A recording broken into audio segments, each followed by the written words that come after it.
जो राष्ट्रीय मूल निवासी संघ का 40वां और भारत मुक्ति मोर्चा का 13वां राष्ट्रीय अधिवेशन जो नागपुर महाराष्ट्र की इस नागभूमि पर संपन्न हो रहा है, उस अधिवेशन के प्रथम दिन के अंतिम सत्र की अध्यक्षता के लिए राष्ट्रीय अध्यक्ष जी ने मुझे अवसर दिया है। साथियों, इस सत्र का जो विषय रखा गया है, पहला विषय है 1 जनवरी 2004 से 6वीं न्यू पेंशन स्कीम लागू करना और संवैधानिक पुरानी पेंशन स्कीम को खत्म करना शासक जातियों का एक षड्यंत्र है, गंभीर विश्लेषण। इसी के साथ दूसरा विषय क्लब किया गया है नई शिक्षा नीति 2020 में स्कूल मार्जिन और शिक्षा सुधार के नाम पर स्कूल को बंद करने एवं मूल निवासी बहुजनों को शिक्षा से वंचित करने का षड्यंत्र है, एक चर्चा। तीसरा विषय इसके साथ जोड़ा गया है आने वाले समय में विद्यार्थियों में मेरिट विकसित ना हो, इसलिए शासक जातियों ने नई शिक्षा नीति 2020 से लागू की है, एक गंभीर मंथन। साथियों, जैसा कि आप सभी लोगों को पता है, 26 जनवरी 1950 को संविधान लागू होने के पहले मूल निवासी बहुजन समाज को शिक्षा देने का कोई प्रावधान इस देश में नहीं था। अगर संविधान लागू ना किया गया होता तो शायद आज यह अधिवेशन भी ना होता।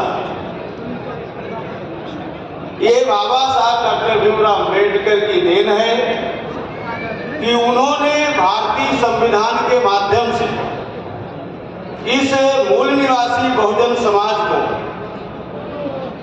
शिक्षा जैसे महत्वपूर्ण को हम लोगों को प्रदान किया। साथियों, शिक्षा कोई सामान्य वस्तु नहीं है। शिक्षा संपत्ति ये राजा बनने का अस्त्र है। 1950 के पहले मूल निवासी बहुजन समाज को यह अधिकार प्राप्त नहीं था, अर्थात राजा बनने से हम लोगों को वंचित किया गया था। संविधान के माध्यम से बाबा साहब अम्बेडकर ने अनुच्छेद 39 से 45 के बीच ये प्रावधान किया कि शिक्षा राज्य का विषय होगी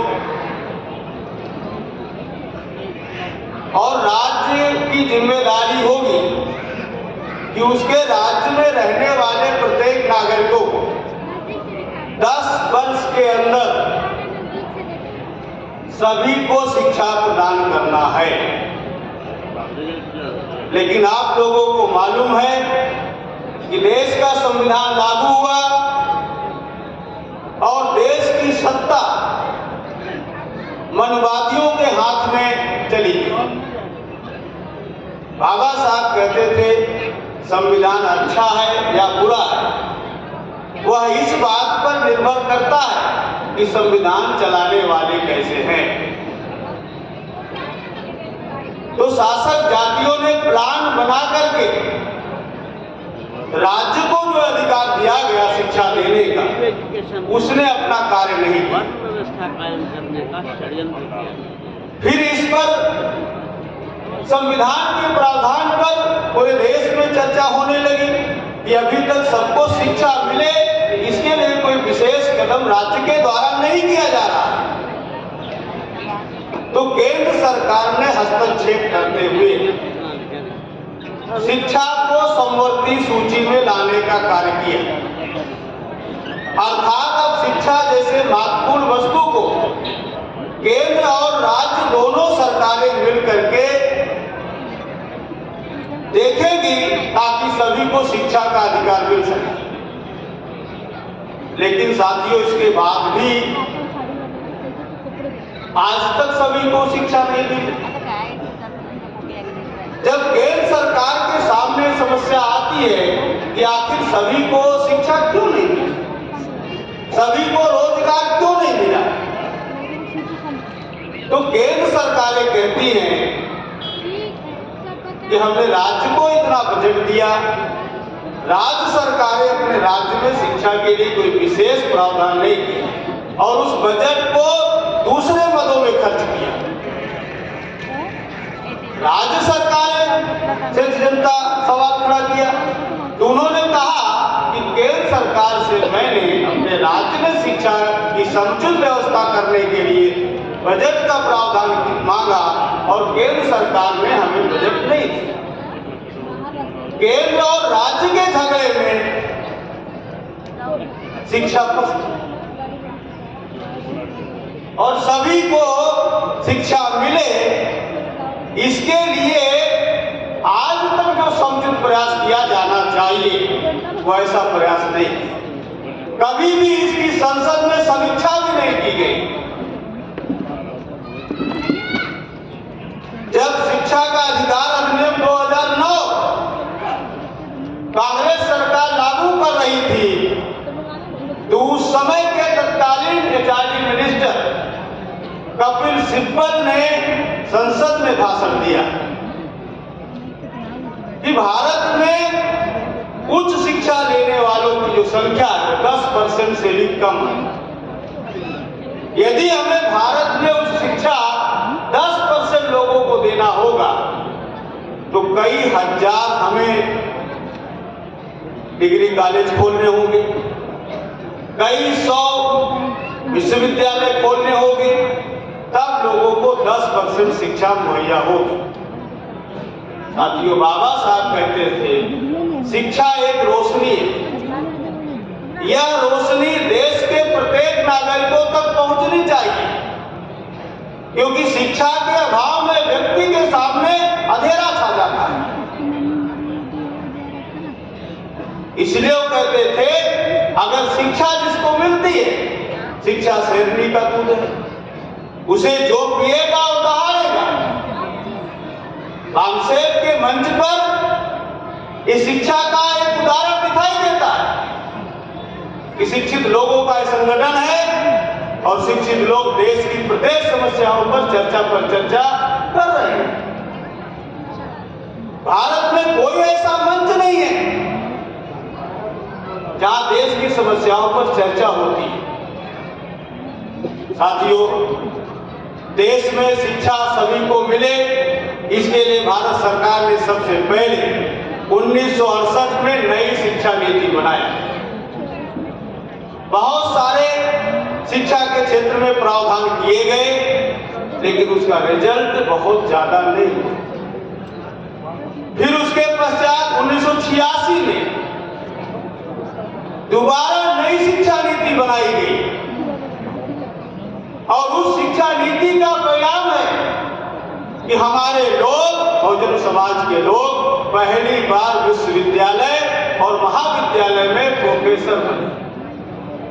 1986 के पहले बहुजन समाज के किसी व्यक्ति को उच्च शिक्षा में प्रवेश नहीं मिला था। वहां वो टीचर प्रोफेसर नहीं बन पाए थे। पहली बार ऐसा हुआ। साथियों, शिक्षा मिल रही थी, लोग दहाड़ना शुरू किए। कांग्रेस सरकार ने 1990 में एलपीजी कानून लाया। एलपीजी के तहत देश में निजीकरण लागू किया गया। शिक्षा का भी निजीकरण होना चाहिए, ऐसा विचार कांग्रेस का है। शिक्षा का निजीकरण करने के लिए साथियों 1992 में भारत सरकार ने संशोधित नई शिक्षा नीति लाई।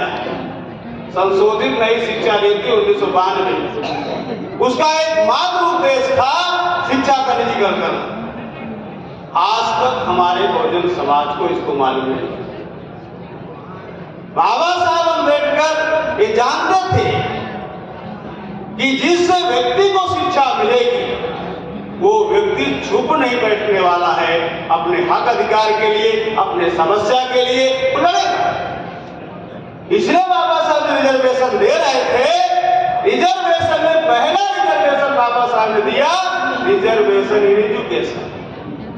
अगर शिक्षा में रिजर्वेशन ना होता, क्योंकि सारे संस्थानों पर डायरेक्टर, प्रिंसिपल, वाइस चांसलर ये सब सवर्ण समाज के लोग थे, आपको शिक्षा के संस्थानों में प्रवेश ही न मिलता। यह बात बाबा साहब को मालूम है, इसीलिए उन्होंने रिजर्वेशन एजुकेशन पहला आरक्षण दिया, उसके बाद रिजर्वेशन सर्विसेज दिया, रिजर्वेशन प्रमोशन दिया, रिजर्वेशन पॉलिटिक्स दिया। 4 प्रकार का रिजर्वेशन उन्होंने दिया, जिसके माध्यम से साथियों हमारे लोगों को शिक्षा मिलना हुआ, लोग आगे बढ़े।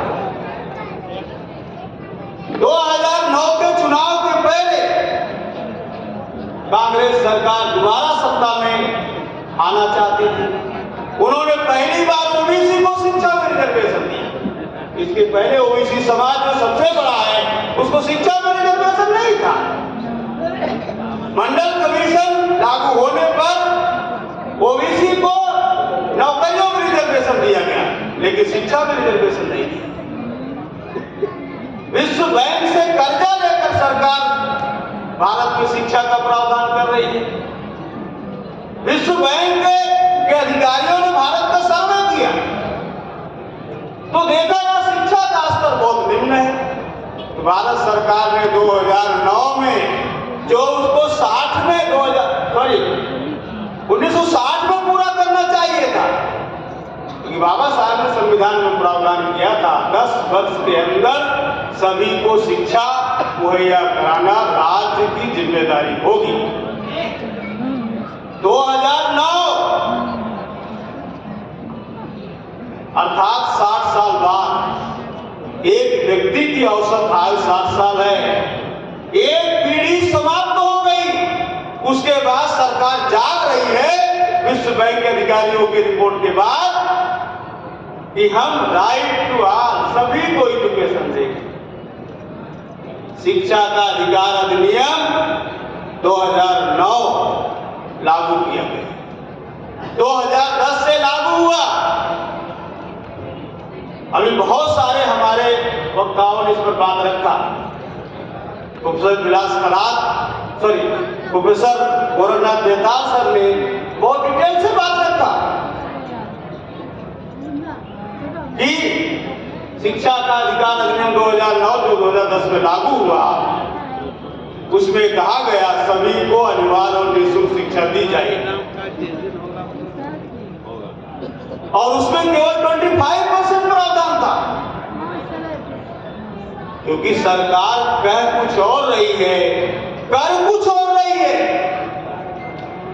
क्योंकि हमारे लोग टीवी पर जो ब्राह्मण बनिया मीडिया है, उसकी बातों सुन करके मान लेते हैं कि सरकार हमारे लिए बहुत अच्छा कर रही है। लेकिन साथियों, जिस मात्रा में शिक्षा का अधिकार अधिनियम के माध्यम से हमें बहुजन समाज के लोगों को शिक्षा मिलनी चाहिए थी, वह शिक्षा सार्वभौमिक होनी चाहिए थी, सभी को समान मिलनी चाहिए थी। वो ना मिल करके साथियों क्या हुई, शिक्षा महंगी, शिक्षा का निजीकरण हो गया। आज केवल प्राथमिक विद्यालय में जाओ, प्राथमिक विद्यालय में वो जो प्रधानाध्यापक है, क्योंकि मैं बीएड में प्रोफेसर हूँ, बहुत सारे मेरे शिष्य प्राथमिक विद्यालय में, वो 25 बच्चे उनके यहाँ आते हैं, और 25 बच्चे के अलावा 25 बच्चे जो नहीं आते उनका भी नाम लिखते हैं, ताकि उनका आंकड़ा जो है वो 50 दिखाई दे। उन्होंने रजिस्ट्रेशन बढ़वाने का काम किया, नामांकन बढ़ाया गया कागज पर कि बहुत ज्यादा मात्रा में लोग शिक्षा ग्रहण कर रहे हैं। लेकिन साथियों, शिक्षा का अधिकार अधिनियम के माध्यम से जो परिणाम आया कि शिक्षा का निजीकरण हो गया। शिक्षा इतनी महंगी हो गई कि बहुजन समाज के पहुंच से दूर हो गई। बाबा साहेब शिक्षा को रोशनी मानते थे।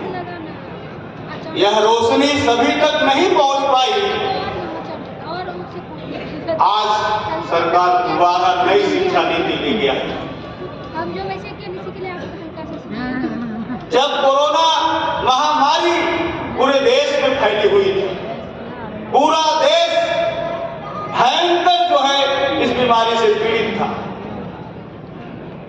उस समय देश के प्रधानमंत्री नरेंद्र मोदी जी के निर्देशानुसार तत्कालीन उस समय के एचआरडी मिनिस्टर माननीय रमेश पोखरियाल, सूचना एवं प्रसारण मंत्री माननीय प्रकाश जावड़ेकर ने संयुक्त रूप से 29 जुलाई 2020 को नई शिक्षा नीति की घोषणा। अभी हमारे एक साथी कह रहे हैं कि कोई भी पॉलिसी है देश की, राष्ट्रपति के हस्ताक्षर के बाद देश में लागू की जाती है। भारत की नई राष्ट्रीय शिक्षा नीति 2020 ना तो संसद के पटल पर रखी गई, ना तो राष्ट्रपति के टेबल पर रखी गई। केवल नरेंद्र मोदी के निर्देशानुसार जब इस देश की बहुसंख्यक जनता कोरोना से पीड़ित थी, उस समय देश की नई शिक्षा नीति लागू कर दी। बहुजन समाज के लोग जैसे देश का बजट नहीं पढ़ते, वैसे देश की शिक्षा नीति के बारे में भी इनको पता नहीं है।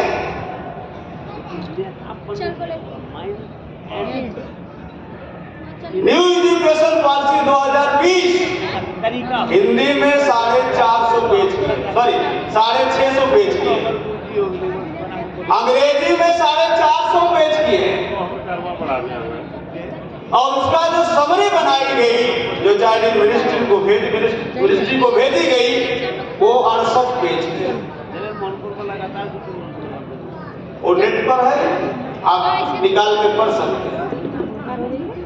माननीय राष्ट्रीय अध्यक्ष जी के निर्देशानुसार 2020 में ही जब ये शिक्षा नीति लागू हुई, उन्होंने एक कॉन्सेप्ट के माध्यम से कमेटी बनाया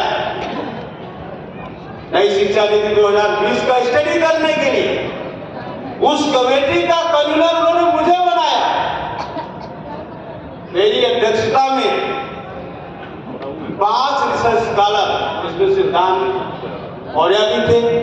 हम लोगों ने लगभग 50 मीटिंग ऑनलाइन करके नई शिक्षा नीति 2020 के सभी बिंदुओं पर विचार विमर्श किया, उसका स्टडी किया, और स्टडी करने के बाद इस निष्कर्ष पर पहुंचा ये नई शिक्षा नीति 2020 जो आई है वो बहुजन समाज के लिए मृत्यु लेके आई है। अर्थात इसके बाद बहुजन समाज शिक्षा से पूर्णतः वंचित हो जाएगा। नई शिक्षा नीति 2020 के प्रस्तावना में लिखा हुआ है, भारत की नई शिक्षा नीति 2020 भारत की प्राचीन संस्कृति एवं सनातन मूल्यों पर आधारित होगी। शिक्षा नीति जैसा कि अभी वेदांत सर ने भी बताया, वर्तमान पेंशन पॉलिसी। इस नई शिक्षा नीति में रिजर्वेशन का कोई कॉन्सेप्ट नहीं है। विस्तार से मैंने पूरा शिक्षा नीति को पढ़ा, कहीं भी रिजर्वेशन शब्द ही नहीं है। और आज जो बहुजन समाज शिक्षा के माध्यम से यहाँ तक पहुँचा है, उसका एकमात्र कारण रिजर्वेशन। अब रिजर्वेशन खत्म हो गई है, खत्म हो गया है, तो हमारा भविष्य क्या होगा, हमारे समाज का भविष्य क्या होगा, आप कल्पना कर सकते हैं। साथियों, ये जो न्यू एजुकेशन पॉलिसी है उसका जो फ्रेम डेवलप किया गया है 5+3+3+4 फॉर्मेट का, बहुत सारे लोग इसका नाम ही नहीं सुने होंगे, क्योंकि ये चर्चा केवल बापसेब के मंच पर आज तक हुई है। देश के विश्वविद्यालयों में हुई है, महाविद्यालयों में हुई है।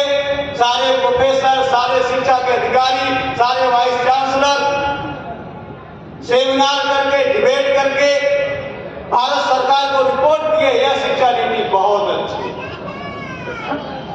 जो गुणवत्ता पर आधारित है, जो कौशल विकास कार्यक्रम पर आधारित है, जो रोजगार परक है, ऐसी तमाम बातें लोगों ने सरकार के पास रिपोर्ट की।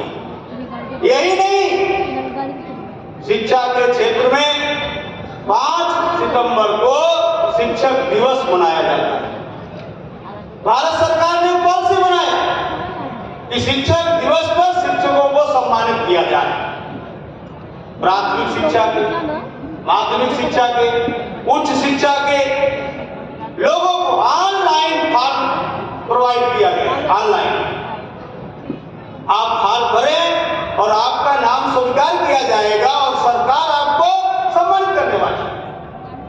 हमारे बहुजन समाज के तमाम शिक्षकों ने भी फॉर्म को भरा, शासक जातियों लोगों ने बड़ी संख्या में भरा। हर जिले में शिक्षक दिवस के अवसर पर कार्यक्रम आयोजित किया गया। उस कार्यक्रम में जो सर्टिफिकेट, 1 साल और एक सर्टिफिकेट सरकार तरफ दिया गया। उस सर्टिफिकेट में लिखा गया था आपका नाम, पता। हम भारत की नई शिक्षा नीति का पूर्णतः समर्थन करते हैं। शिक्षकों का समर्थन लेने, जैसे अभी ये मोदी सरकार अभी विकसित भारत पोर्टल चलाया 2047, सारे एजुकेशनल इंस्टीट्यूशन में सरकार के द्वारा ऑनलाइन फॉर्म भरा जा रहा है। मोदी के पक्ष में समर्थन लिया जा रहा है कि मोदी ही एक शख्स है जो 2047 में भारत को विकसित राष्ट्र बना सकता है। अर्थात बीजेपी, अर्थात ब्राह्मणों के समर्थन में ये अभियान चल रहा है। हम जैसे शिक्षकों को नौकरी करना है, बहुत सारे हमारे शिक्षक भी वो विद्यार्थियों को प्रोवाइड कर रहे हैं। विद्यार्थियों को ऑनलाइन सर्टिफिकेट मिल रहा है। उसी तरह से न्यू एजुकेशन पॉलिसी के समर्थन में भी इस देश का समर्थन हासिल किया गया और इस देश में बापसेब के अलावा किसी मंच पर, किसी संगठन के माध्यम से न्यू एजुकेशन पॉलिसी 2020 का विरोध नहीं किया गया। किसी को मालूम ही नहीं। जैसे साहब ने अभी बताया सुबह के मंच पे, कल सुबह के सत्र में, कि सांसदों को निलंबित करके 3 नए कानून पास किए गए। कानून तो पार्लियामेंट में पास होता है, कैबिनेट में पास होता है, सांसदों को निलंबित करके पास करना ये लोकतंत्र को खत्म करने जैसा है। उसी तरह से न्यू एजुकेशन पॉलिसी को ना तो संसद के पटल पर रखना, ना तो राष्ट्रपति की सिग्नेचर कराना और ना ही जनता के बीच में इसकी अच्छाइयां बुराइयों पर चर्चा किए बगैर आंख में धूल झोंक करके द्वारा भारत सरकार ने भारत की जनता का समर्थन नई शिक्षा नीति के माध्यम से लिया। साथियों, इस नई शिक्षा नीति में जो फर्स्ट स्टेज दिया है, फाउंडेशन स्टेज, प्री प्राइमरी, फिर कक्षा 1 और 2, यहां तक जो क्लास है कोई टीचर नियुक्त नहीं किया जाएगा। यह शिक्षा जो आंगनबाड़ी केंद्र चल रहा है, जो सतत शिक्षा केंद्र चल रहा है, जो प्रौढ़ शिक्षा केंद्र चल रहा है, वैसे ज्यादातर इसको आंगनबाड़ी जो सहायिका है उनके ऊपर चलती है। इस जो बेसिक प्राइमरी एजुकेशन है, जो बेस है, वहां कोई टीचर नहीं नियुक्त होगा और आंगनबाड़ी कार्यकर्तियों के सहारे चलाए जाएंगे। कौन सी मेरिट डेवलप होगी भाई? वो खुद मेरिट वाले नहीं है, खुद वो ट्रेनिंग नहीं लिए हुए हैं, वो कौन सी शिक्षा देंगे? फिर सेकेंड स्टेज पर जो 3 से 5 तक है वो टीचर नियुक्त किए जाएंगे। अर्थात प्राथमिक शिक्षा में टीचरों के पद समाप्त होंगे और प्राथमिक शिक्षा भगवान भरोसे रहेगी। क्या होगा इस देश का? दुनिया में जितने विकसित देश हैं सबसे ज्यादा बजट प्राथमिक शिक्षा पर खर्च किया जाता है और भारत के प्राथमिक शिक्षा की जो व्यवस्था है उसमें मिड डे मील पर खर्चा किया जाता है। आपको भिखारी बनाया जा रहा है, आपको मजदूर बनाया जा रहा है, आपके बच्चों का भविष्य कहाँ जा रहा है, इसमें विचार करने की आवश्यकता है। साथियों, अभी ये पूर्ण रूप से लागू नहीं है, अभी आंशिक रूप से लागू है। 2024 के लोकसभा इलेक्शन के बाद ये पूर्ण रूप से लागू होगी, तब इसका परिणाम आपके सामने आएगा। अभी प्रोफेसर बेताल सर कह रहे थे कि जो प्राथमिक एजुकेशन है, सेकेंडरी एजुकेशन कक्षा 12 तक की शिक्षा वो 30 लाख तक महंगी होगी। मूल निवासी बहुजन समाज लाखों रुपए कभी देखा ही नहीं, तो वो 30 लाख तक प्राइमरी एजुकेशन में खर्च करेंगे। Medical education, technical education, research education, ये तो हमारे लिए सपना होगा। बाबा साहब कहते थे जिस समाज में 10 डॉक्टर, 20 इंजीनियर, 30 वकील होंगे, उस समाज की तरफ कोई उंगली भी नहीं कर सकता है। ये जो बन गया बुद्धिजीवी समाज, भविष्य में उसको रोकना है। बाबा साहब ये भी मानते थे कि शोषित वर्ग को यदि शासक वर्ग बनाना है तो सबसे पहले शासक वर्ग में बुद्धिजीवी वर्ग बनाना होगा। और आज शासक जातियों ने, मनवादियों ने बुद्धिजीवी वर्ग बनाने की जो सीढ़ी है वो सीढ़ी खत्म कर दी। हमारा भविष्य क्या होगा, हमारे समाज का भविष्य क्या होगा, ये शिक्षा नीति तय करने वाली है। साथियों, सभी को शिक्षा नीति का ड्राफ्ट पढ़ना चाहिए। साथियों, उसके बाद ये जो थर्ड स्टेज लाया है कक्षा 6 से 8, इसमें उसने नाम दिया गुणवत्ता परक शिक्षा। यहां पर वोकेशनल कोर्स शुरू करने जा रही है और हमारे समाज के जो लोग कॉन्सेप्ट से नहीं जुड़े वो बहुत ज्यादा सरकार की स्कॉलरशिप से खुश है। उत्तर प्रदेश में, मेरे जिले में प्रदेश सरकार का कैबिनेट मिनिस्टर आया, उसने कुम्हारों को इलेक्ट्रॉनिक चाक पेश किया, कहा आपको आपका काम बर्तन बनाना है, मिट्टी के बर्तन बनाना है। अब अभी हाथ से आप चाक चलाते थे, अब आपको हम इलेक्ट्रॉनिक चाक दे रहे हैं कौशल विकास के नाम पर, और आपका काम केवल मिट्टी का बर्तन बनाना होगा। तो साथियों, कौशल विकास कार्यक्रम के द्वारा वोकेशनल कोर्सों के माध्यम से जो जाति पेशा हम छोड़ दिए, हमने पढ़ने काम किया, पढ़कर इंजीनियर, डॉक्टर, प्रोफेसर, जज, वकील बनने का काम किया, इस देश की विधायिका, कार्यपालिका, न्यायपालिका में अपनी हिस्सेदारी स्थापित करने का काम किया। अब हमें फिर दोबारा जहां से हम चले थे वही लेकर, अर्थात शिक्षा से वंचित करना। ये जो जाति पेशा के लिए वोकेशनल कोर्स चलेगा, इसमें आप मना भी नहीं कर सकते, क्योंकि सरकार के विद्यालय होंगे, वहां पर ये कौशल विकास कार्यक्रम होगा, वहां पर जातियों को चिन्हित करके वर्ग बनाया जाएगा, वर्ग के द्वारा ये कार्यक्रम चलाया जाएगा। तो आपको उसमें शामिल होना होगा। आपके बच्चे को शामिल होना होगा। तो जो जाति पेशा है उसमें हम दोबारा ढकेलने वाले हैं, ढकेले जाने वाले हैं, इसलिए हमें होशियार होना होगा। साथियों, स्नातक स्तर पर तो और ज्यादा मल्टीपल एंट्री एग्जिट सिस्टम जो लाया है उसके माध्यम से बहुत सारे लोग उच्च शिक्षा प्राप्त ही नहीं कर पाएंगे, क्योंकि साथियों आपको मालूम है कि जो अभी संस्थाएं थी वो सारी संस्थाओं को बंद किया जाएगा और 2030 तक सरकार ने जो निर्णय लिया आपके सामने कहता हमें 100% जो रजिस्ट्रेशन बच्चों को करना है, ये आपको ये पॉजिटिव दिखता है।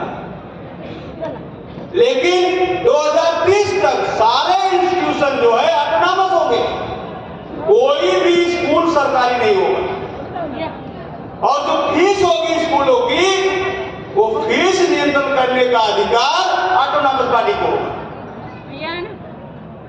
मतलब प्राइवेट लोगों को हाथ में जाने फीस इतनी महंगी होगी कि हम पहले अपने बच्चों को रोटी देंगे कि शिक्षा देंगे, हमारे सामने बहुत बड़ा संकट खड़ा होगा।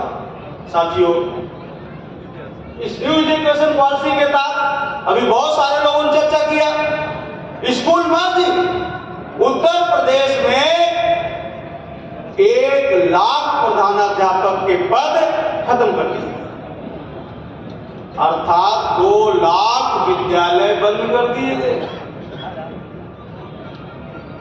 कंपोजिट विद्यालय का नाम देकर 5-5, 10-10 विद्यालय को एक विद्यालय बनाया जा रहा है। 5 साल से कोई शिक्षकों की भर्ती नहीं निकाली गई, तो अब आगे क्या परिणाम होगा आप देख सकते हैं। पीपीटी मॉडल पर उच्च शिक्षा और माध्यमिक शिक्षा में स्कूल खोले जाएंगे। तो ये जो सिस्टम से अभी इसका कुछ ही पार्ट आपको दिखाई दे रहा है। तो साथियों, ये जो शिक्षा व्यवस्था बनाई जा रही है न्यू एजुकेशन पॉलिसी के द्वारा, उसके माध्यम से हम बहुजनों के लिए शिक्षा का द्वार बंद किया जा रहा है। शिक्षा हमारे पहुंच से दूर होगी, इसलिए हमें इस पर विचार करना होगा, क्योंकि इसके विरोध में बीबीसी लंदन ने कहा यह जो न्यू एजुकेशन पॉलिसी है वो आरएसएस की शिक्षा पद्धति, आरएसएस की योजना पे लागू है। दिल्ली यूनिवर्सिटी के टीचर एसोसिएशन ने इसका विरोध किया, जेएनयू के प्रोफेसर ने लिखित रूप से विरोध किया, लेकिन भारत सरकार के ऊपर इसका कोई प्रभाव पड़ने वाला नहीं है। मैं इस सत्र के माध्यम से, इस मंच के माध्यम से मूल निवासी बहुजन नायक माननीय मोहम्मद मेश्राम साहब से अनुरोध करता हूं, न्यू एजुकेशन पॉलिसी के विरोध में पूरे भारतवर्ष में 4 चरणों का कार्यक्रम बनाया जाए और चौथे चरण में न्यू एजुकेशन पॉलिसी बहुजन विरोधी है ऐसा स्लोगन बना करके भारत को बंद किया जाए।